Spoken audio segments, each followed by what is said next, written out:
Hello and welcome. Take a deep breath, because what you're about to hear might change your life forever. This is not just a video. This is not just a book summary. This is your mirror. This is the story of your inner battle, the war between the life you dream of and the fear that holds you back. The name of the book is The Mountain Is You. And in this mountain, you will see yourself. You will learn why you keep repeating the same mistakes, why you procrastinate, sabotage your happiness, or stay stuck even when you want to grow. Why healing is not about fixing who you are, but becoming who you were meant to be. How to understand your emotions, your patterns, your inner wounds, and how to finally become the master of your life, not the prisoner of your fear. Let me ask you this. What if one idea could change your mind forever? What if one sentence could give you back the power you lost years ago? Books have changed history. Books have built empires. Books have saved people from depression, bankruptcy, and even suicide. And books are how the rich get richer, not just in money, but in wisdom. Did you know? The average CEO reads at least 50 books a year. Warren Buffett spends 80% of his day reading. Bill Gates reads one book per week. Now ask yourself, why? Because they know this truth. Books are time machines. One book can save you 10 years of mistakes. One author's lifetime of lessons, given to you in just a few pages. And today, you're not just reading a book. You're discovering your hidden mountain. If you're learning English, this video will help you in 3 powerful ways. 1.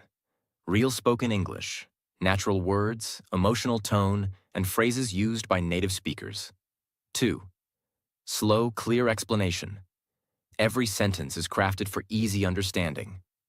3. Deep motivation. You won't just learn English. You'll learn how to change your life. So your brain learns English and your heart learns power. By the time this series ends, you will no longer ask, "Why do I always mess things up?" You will start asking, "What is this mountain teaching me about myself?" You will walk away with more clarity, more self-respect, more emotional strength, more tools to rebuild your life. Toxic job, but you can't move.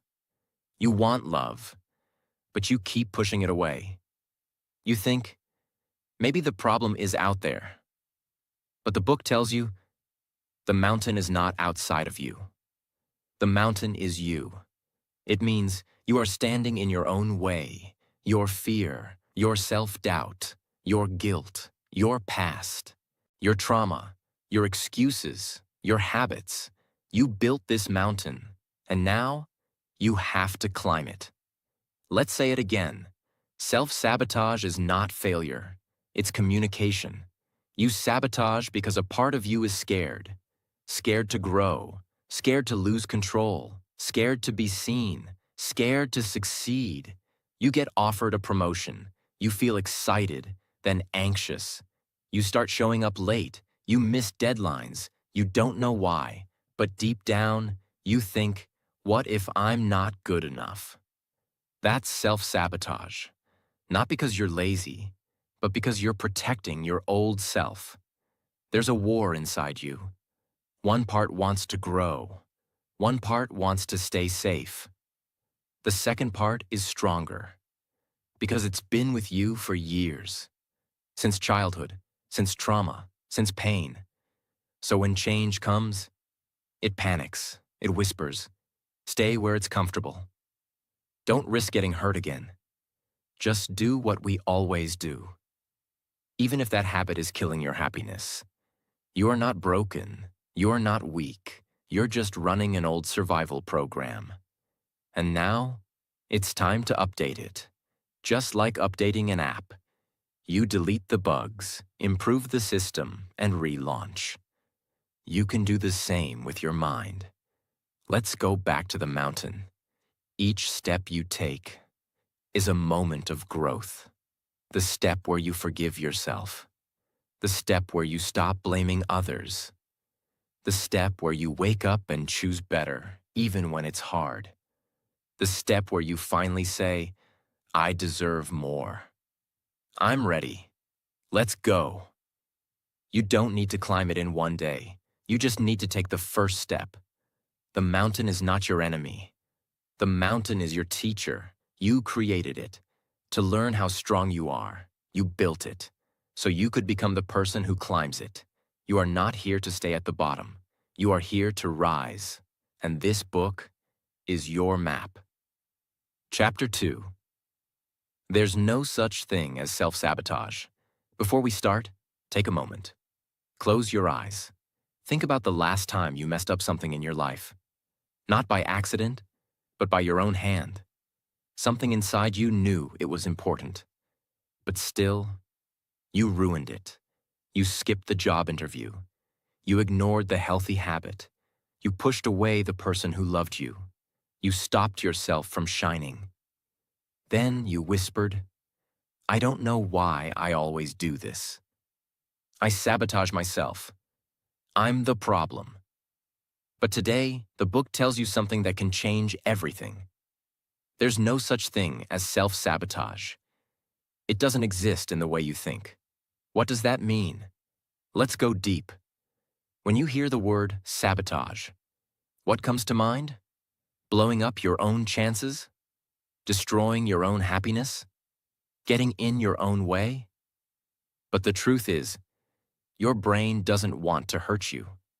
It's doing what it thinks is best for your survival, even if it looks like destruction from the outside. Self-sabotage is self-protection in disguise. Let's understand this with real-life examples. Imagine, you see the perfect job opening. You know you're qualified. Your heart says, go for it. But you wait and wait and wait. The deadline passes. You didn't apply.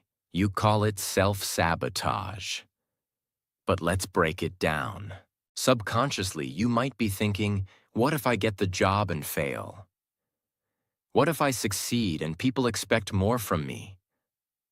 What if I leave my comfort zone and I'm not ready? So instead of facing the unknown, your brain whispers, let's stay where we are. At least it's familiar. That's not sabotage. That's your inner child trying to stay safe. You finally meet someone who loves you, respects you, supports you. But slowly, you start pulling away. You pick fights, you create distance, you break it off, you say, I ruined it. I always do this, but your subconscious might be saying, last time I opened my heart, I got hurt. Love feels dangerous. This can't be real. I don't deserve this.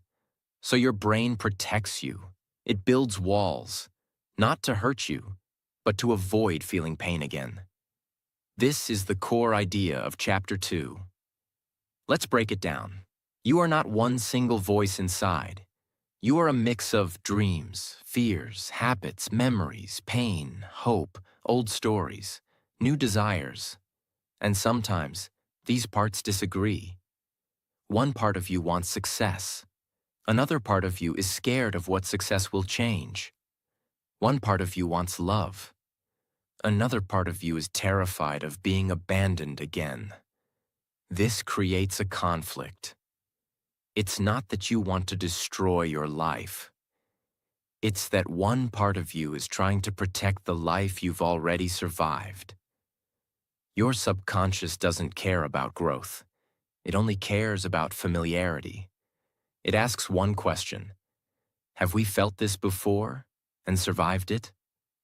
If yes, it keeps repeating it, even if it's unhealthy, even if it hurts you, even if it's a dead end.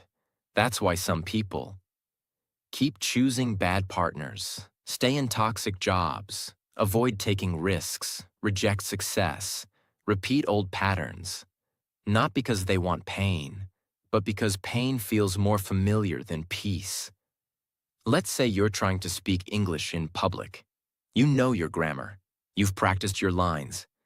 But when it's time to speak, your throat closes. You freeze. You say nothing. You think, why do I sabotage myself? I've practiced so much. But inside, there's an older voice saying, what if they laugh? What if I make a mistake? What if I sound stupid and lose respect? That voice is scared, not of English, but of emotional pain. So your brain says, let's be quiet. That way, we stay safe. It's not sabotage. It's a protection mechanism based on your past experiences. If your house is on fire and a child is crying, do you yell at the child? No, you protect them. You hold them. You comfort them. The same way, you must hold your scared inner self with kindness, not judgment. Say, I see you.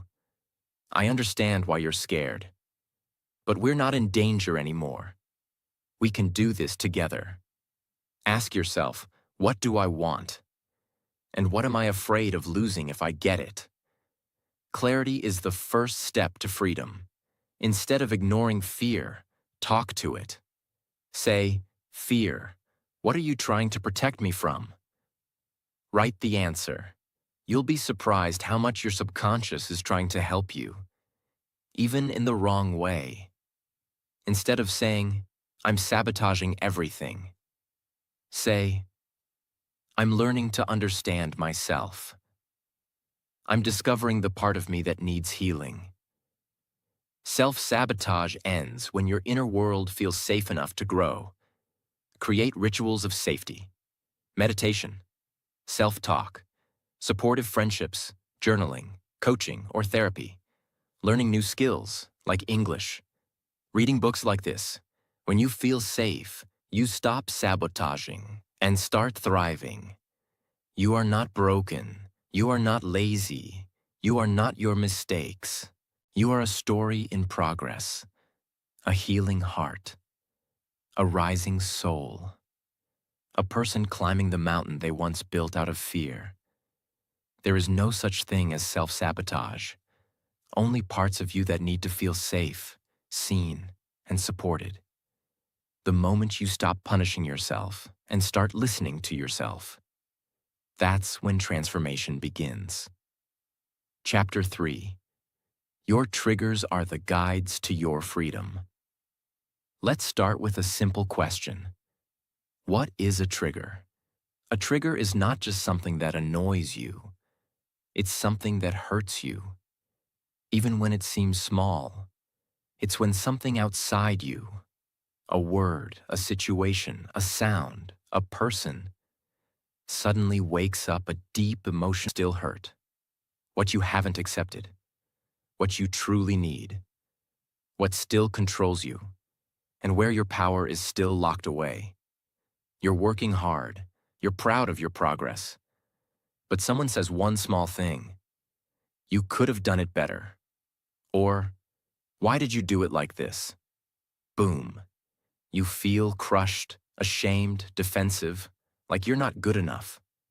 But think, is their comment really that powerful? No. What's powerful is the wound it touched. Maybe your parents were always critical. Maybe your teachers made you feel like a failure. Maybe you always had to prove your worth to feel loved. So now every small criticism touches that old wound. That's your trigger. The book teaches us. Each time you get triggered, you get a key. A key to open the door of healing. A key to meet your past self. A key to free the part of you that's still hurting. So don't just say, I got triggered. I overreacted. Instead, say, wait, where did that pain come from? What part of me needs attention, love, or safety? Let's take an example close to your heart. You're trying to speak English. You watch someone on YouTube, fluent, confident, amazing accent. And suddenly you feel jealous, small, insecure, hopeless. You say, why can't I speak like that? I'll never be that good. Now pause. That emotion, that punch in the chest, is a trigger. What is it really saying? Maybe, I was made fun of for my mistakes. I was told I wasn't smart enough. I'm afraid people will laugh at my voice. So the trigger isn't the speaker. The trigger is your memory. Most people feel triggered and do one of these. Get angry, blame others, deny it, numb it, with food, phones, distractions.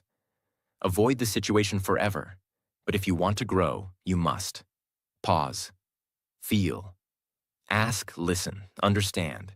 That's how healing begins. Let's say that again. Pain is a compass.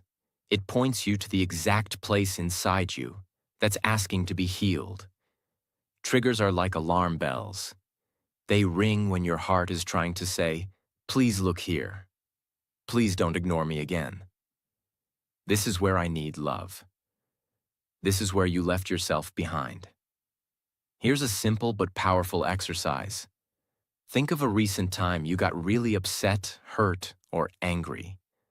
Write down exactly what triggered you, the situation, the words, the tone, etc. Ask yourself, what did I feel in that moment? Where have I felt this before in life?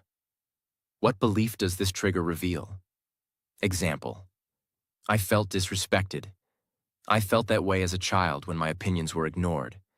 I believe I don't matter. Say to yourself, I am safe now. I'm not in the past. I can respond with awareness. Here's what people get wrong. They think, if I avoid triggers, I'll have peace. But that's fake peace. Real peace comes when triggers have no power over you anymore. And that only happens when you face them, understand them, and heal them. Triggered emotion, hidden truth. Anger, a boundary was crossed. Jealousy. You desire something you've denied yourself. Fear, you feel unsafe or uncertain. Shame, you're judging yourself through someone else's eyes. Sadness, you're holding on to loss, rejection, or grief. These are not weaknesses, they are maps. And when you follow them with honesty, you reclaim your power. Your colleague gets praised. You've worked hard too, but no one says anything to you. Suddenly you feel invisible, angry, not good enough. Your trigger has been activated. Most people will say, I hate this place. They don't see my worth. That person is fake. But the book teaches us to say, why did this moment hurt me so much? What part of me still believes I need external validation to feel worthy? Then, you start doing the real work. That's where the magic begins. The goal is not to become untriggered. The goal is to become so self-aware that nothing can control you anymore. This chapter isn't just a message. It's a revolution. It tells you, you are not weak for being triggered. You are not broken. You are becoming aware. Every trigger is a chance, a moment to go deeper, to meet yourself, to hold your pain, not run from it, to listen to the child inside you, to reclaim your mind, your power, your peace, the mountain you are climbing. It's filled with emotional landmines. But now you know, every landmine is a lesson. Every trigger is a teacher. Every reaction is a reflection. And your job is to understand, not avoid.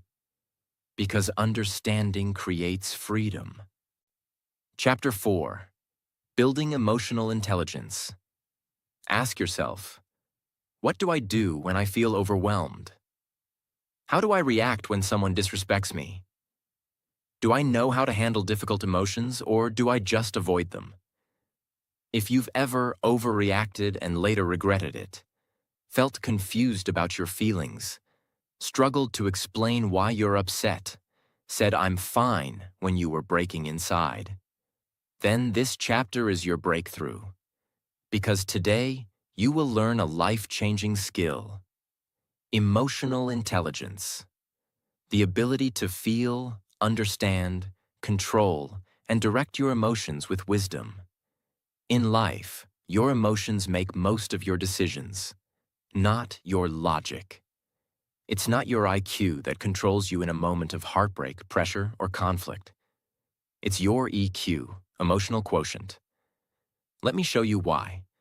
People with high IQ but low EQ ruin relationships, struggle with leadership, hurt others and themselves, avoid growth because they can't handle discomfort. People with average IQ but high EQ win trust, stay calm under pressure, understand others, heal themselves, rise like leaders in tough times. Imagine, you receive a rude email from a colleague. You feel insulted. You start typing an angry response, full of blame, sarcasm, and emotion. Stop. If you send that email, you may damage your reputation, your job, your peace. But if you pause, feel your anger, process it. Ask yourself, what am I feeling? Why? What is the right response? Then you write back with calm clarity, not emotional chaos. That's emotional intelligence. This chapter is not about controlling emotions like a robot. It's about something more powerful. Understanding emotions so deeply that they no longer control you. Let me repeat. You don't have to kill your feelings. You need to become the master of them. What is emotional intelligence? It's made up of 5 key abilities. 1. Self-awareness. Knowing what you're feeling and why, e.g., I feel anxious because I don't feel prepared. 2. Self-regulation. Managing your emotional reactions, e.g., I feel angry, but I won't scream. I'll express calmly. 3. Motivation. Using your emotions to drive you forward, e.g., I feel disappointed, but I'll use that to improve. 4. Empathy. Understanding others' emotions, e.g., they're not rude, they're hurting. 5. Social skills. Managing relationships wisely, e.g., let's resolve this with communication, not drama. You're heartbroken. Someone left you. You feel abandoned, worthless, angry, jealous. Without emotional intelligence, you might send toxic messages, stalk their social media, blame them endlessly, destroy your peace for months. But with emotional intelligence, you'll ask, what did I learn? Where did I ignore red flags? What part of me is really hurting? How can I grow stronger from this pain? You won't avoid your feelings. You will hold them like a teacher. Your emotions are not random. They are data. They are messages from your subconscious. They are your inner GPS system. You speak in English. Someone laughs, or you make a mistake. You suddenly feel shame, embarrassment, anger, insecurity. Without emotional intelligence, you shut down. You avoid speaking again. You believe I'm not good enough. But with emotional intelligence, you feel the emotion. You name it. That's shame. That's fear of judgment. You choose growth. I'm learning. Mistakes are part of the path. That's how people transform, not by avoiding pain, but by using pain to evolve. Here's the brutal truth. Most people don't feel their emotions. They become them. They don't say, I feel angry. They say, I am angry, and they throw it at everyone around them. They don't say, I feel insecure. They become jealous, bitter, cold. That's how fights start. That's how relationships die. That's how dreams are destroyed. Not because of lack of talent, but because of emotional blindness. Let me give you real tools. Easy to understand and apply. Name your emotion. What exactly am I feeling right now? Not just bad or upset. Be specific. I feel rejected. I feel embarrassed. I feel forgotten. I feel disrespected. Naming the emotion is the first step to healing it. Ask, where is this coming from? What event or memory is behind this emotion? Your feelings come from interpretation, not just events. You feel jealous when your friend succeeds. You dig deeper and realize, because I believe I'm falling behind in life. Boom. That's where healing begins. Pause before you react. Train yourself to pause. Take 3 breaths. Ask, what's the smartest way to respond right now? Your emotional pause is more powerful than your emotional punch. Talk to yourself like someone you love. When you feel overwhelmed, don't say, I'm weak. I'm stupid. I hate myself. Instead, say, you're safe. You're growing. I'm proud of you for feeling this. Leadership, growth, healing, success. When you build this, you no longer fear your feelings. You welcome them. You listen to them. You work with them, not against them. You become calm in chaos, peaceful in pressure, wise in storms, and unstoppable in your own transformation. The mountain you climb is not just made of fears. It is also made of feelings you never learned to manage. But now, you're learning. You're rising. You're becoming emotionally free. Chapter 5. Releasing the past. Close your eyes. Picture yourself climbing a mountain. You have a heavy backpack filled with rocks. Each rock has a name written on it. Regret. Anger. Guilt. Old relationships. Missed chances. Who I used to be. You're trying to reach the top, but the bag is breaking your back. That bag is your past, and you will never reach the summit if you don't learn to let it go. Because it's not just memory. It's emotion trapped in time. Every event that hurt you left behind energy. Fear, shame, sadness, betrayal. Those emotions never disappeared. They just sank deeper inside you. So even when years pass, one small thing can reopen that old wound. The past doesn't live in history books. It lives in your nervous system. That's why you can move to a new city, change jobs, even meet new people, and still feel like the same old pain follows you everywhere. Because you brought it with you. You can't build a new life with old pain still in your hands. The purpose of pain is not to punish you. It's to teach you. Once the lesson is learned, you must release the experience. You're not supposed to carry the past. You're supposed to grow from it. Releasing doesn't mean forgetting. It doesn't mean pretending nothing happened. It means changing your relationship with it. You stop seeing yourself as the victim. You stop replaying the same story in your head. You accept that what happened cannot be changed, but what you become because of it can. For example, someone hurt you deeply. They lied, cheated, abandoned, or used you. You swore you'd never forgive them, but every time you think of them, your stomach tightens. That's not punishment for them. It's prison for you. Forgiveness doesn't mean what they did was okay. It means you're done letting it control you. The book teaches, you forgive not to free them. You forgive to free yourself. Your brain is designed to repeat what's familiar, even pain. It loves patterns. If you lived for years in fear, guilt, or trauma, that becomes your brain's comfort zone. So when you try to move on, your brain screams, wait, this is new, this is unsafe. That's why you relapse into old memories, old habits, old relationships.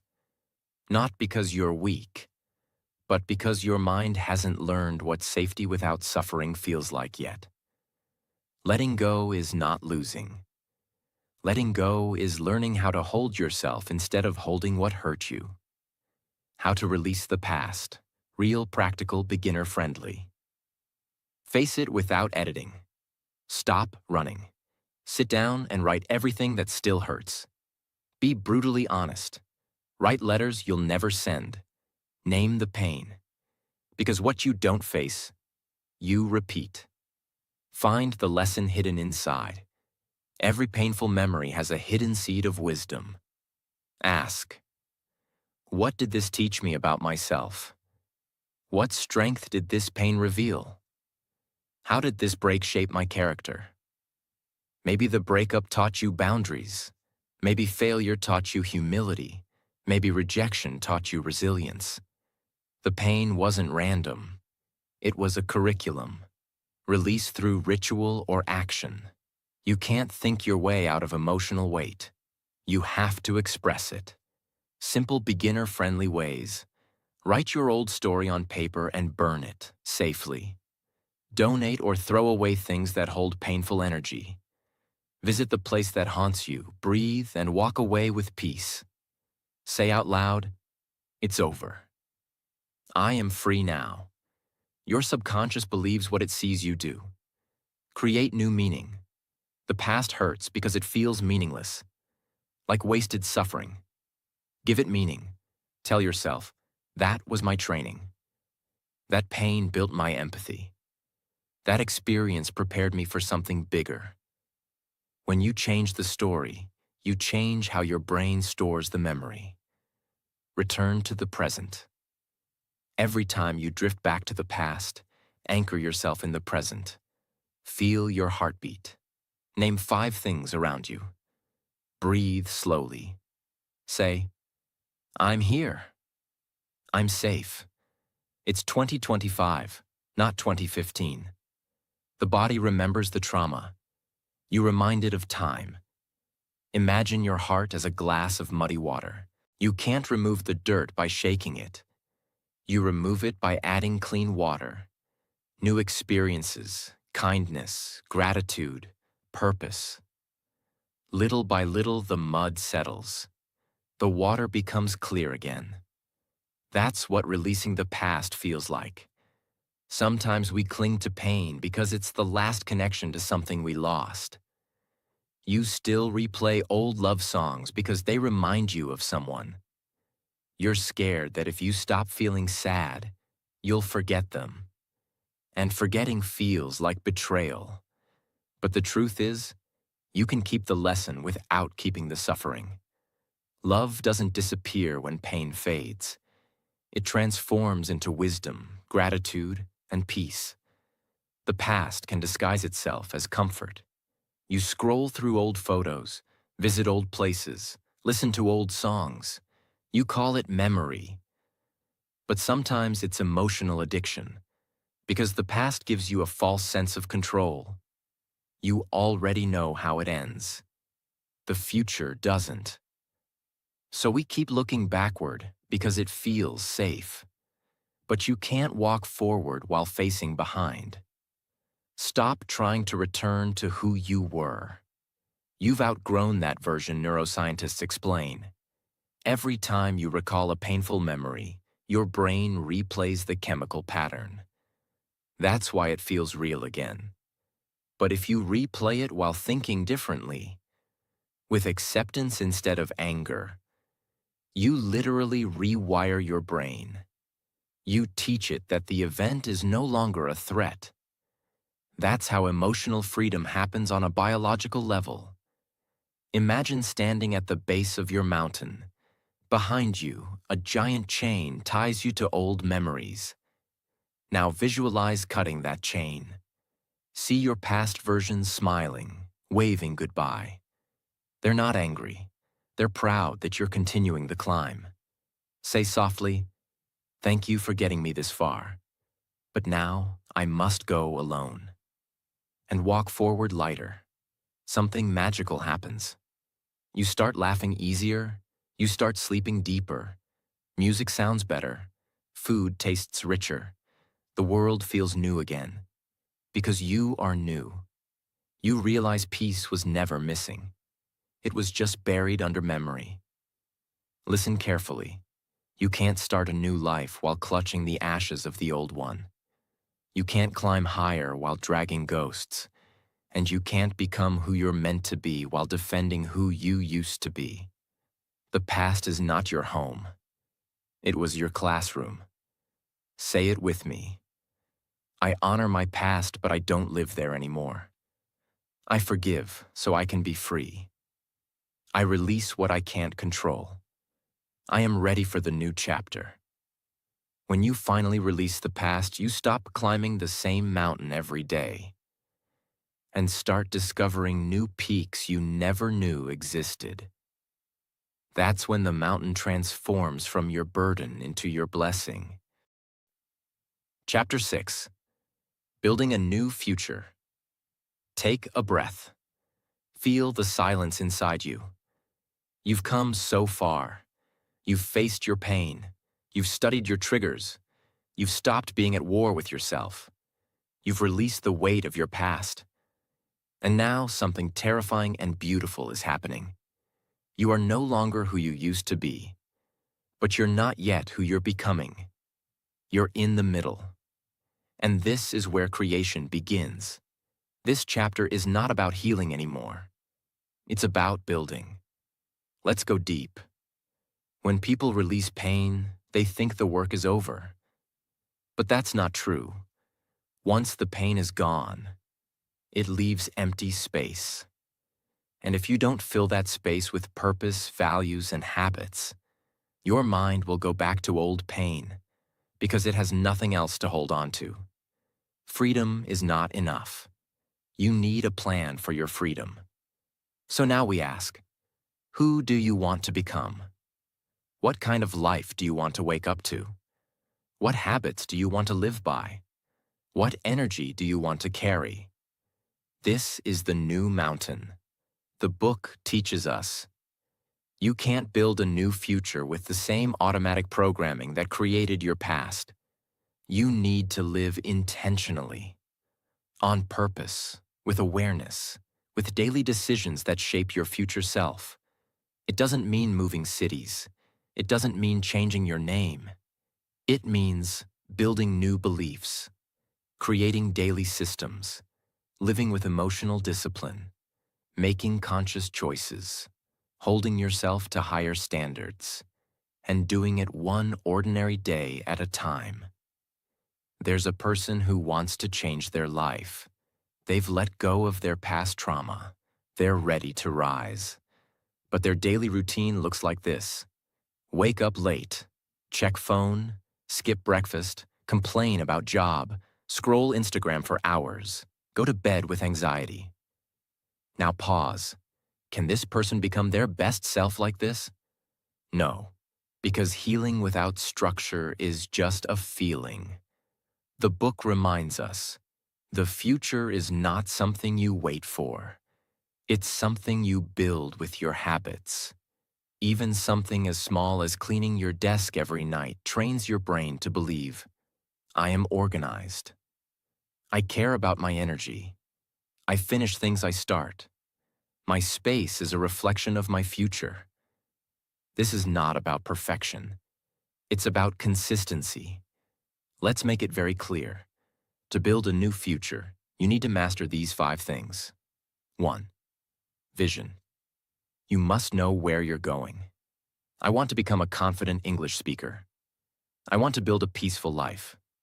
I want to love myself fully. This is your why. 2. Systems. Dreams without systems die. Want to write a book? You need a writing schedule? Want to be healthy? You need a meal plan? Want to improve English?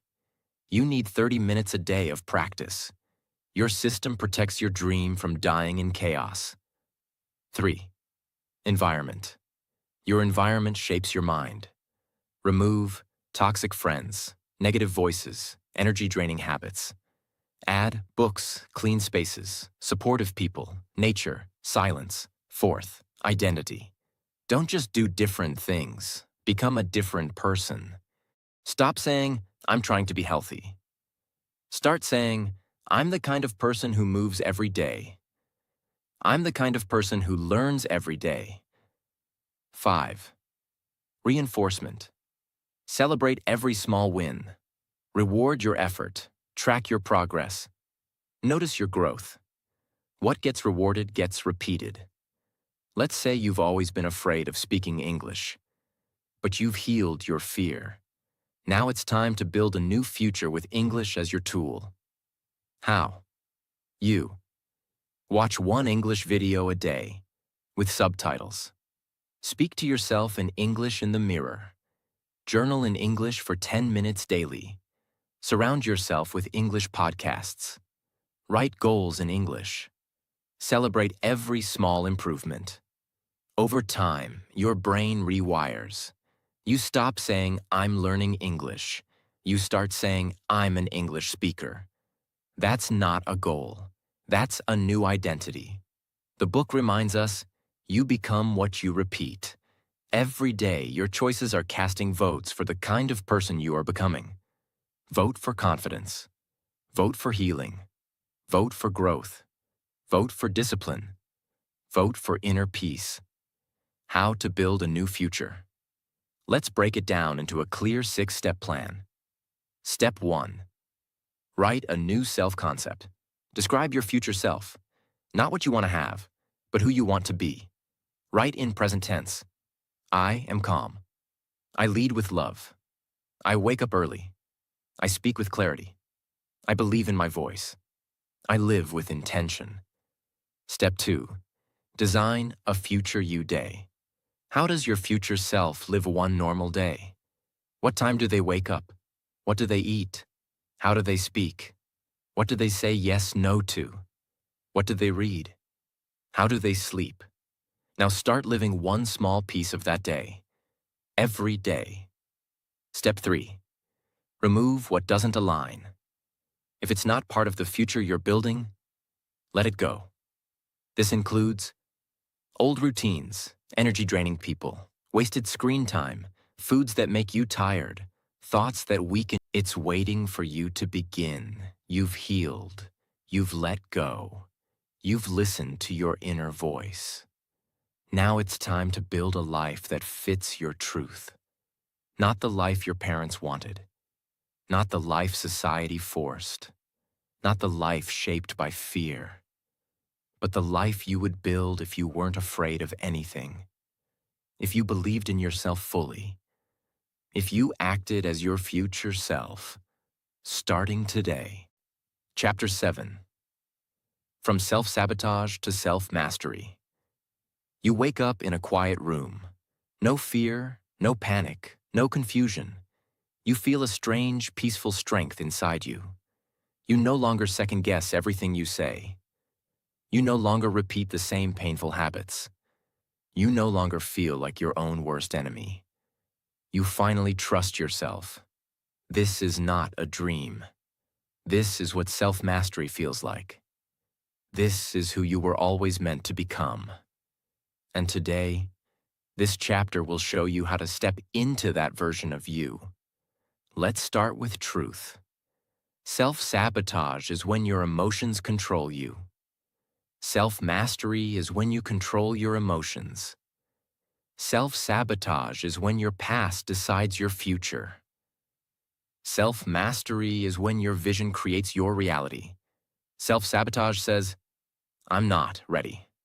I'm not good enough. I'll never change." Self-mastery says, "I decide what happens next. I can rise higher than my story. My habits shape me, not my fears." Self-mastery is not about being perfect. It's about being in charge. You feel your emotions, but they don't break you. You meet problems with calm, not chaos. You follow through on your goals even on hard days. You don't need motivation. You have discipline. You choose response over reaction. You stay grounded even when life shakes. Let me say it simply. Self-mastery means you stop being controlled by fear, pain, or patterns, and start living from your highest truth. Because healing is not enough. Letting go is not enough. Even growth is not enough. Unless it leads to power. There comes a time when you stop searching and start becoming. This is that time. Imagine a man with great ideas, huge potential, and deep intelligence. But he never finishes what he starts. He blames the world for his failure. He wakes up late, gets distracted, and sabotages relationships. Now imagine someone else.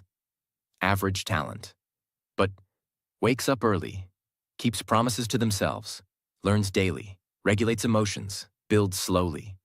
Who wins? Not the genius, but the master of self. The book teaches, you don't rise by talent, you rise by character. Nobody is born with mastery. You don't just wake up strong, you build that version piece by piece. How? By choosing alignment, the 7 core pillars of self-mastery. 1. Radical self-honesty. Stop lying to yourself. Ask, what am I pretending not to know? Where am I blaming instead of changing? What truth am I scared to admit? You say you're too busy to exercise, but the truth is, you scroll 3 hours a day. Self-honesty is not shame. It's the start of power. 2. Responsibility without excuse. Self-mastery means you say, it's my life, my habits, my reaction, my responsibility. You stop saying, they made me angry. The world is unfair. I have bad luck. Instead, you ask, how can I respond better? What can I learn? What's in my control right now? That question is your weapon. 3. Emotional neutrality. Emotion is powerful, but it's not always truth. A mastered person says, just because I feel scared doesn't mean I'm in danger. Just because I feel tired doesn't mean I quit. Just because I feel unworthy doesn't mean I am. They don't obey emotion. They witness it, question it, and then choose. 4. Delayed gratification. Self-mastery is the art of doing what's right, not what's easy. You eat healthy when you want junk. You study when you want to scroll. You walk away when you want to argue. You sleep early when you want one more episode. That's how you build power quietly. 5. Mental discipline. Mastered people choose focus over feeling busy. They use their brain like a tool, not a sponge. They journal. They reflect. They limit distractions. They ask deep questions. They read. They think slowly, speak clearly. They don't fill their brain with noise. They sharpen it with silence. 6. Micro habits of self-respect. Self-mastery is not one giant breakthrough. It's 10,000 small acts of self-respect. Brushing your teeth on time. Cleaning your space. Not canceling on your commitments. Saying no without guilt. Showing up even when no one sees. Every small act says, I respect myself, and your brain believes what you do. 7. Identity alignment. You stop saying, I'll do it when I'm motivated, and start saying, I do it because it's who I am. You move from, I'm trying to eat healthy. I'm someone who eats healthy. I'm learning English. I'm an English speaker. I'm trying to be confident. I am confident. Identity is the final lock. Once you step into it, you stay. Most people care more about how they look than who they are. They post success, but don't build it. They want peace, but chase drama. They say, I'm working on myself, but avoid discomfort. Self-mastery is private, quiet, real. You don't need to tell people you've changed. Your energy shows it. You are not here to stay broken. You are not here to chase people. You are not here to repeat the same pain. You are not here to stay at the base of the mountain.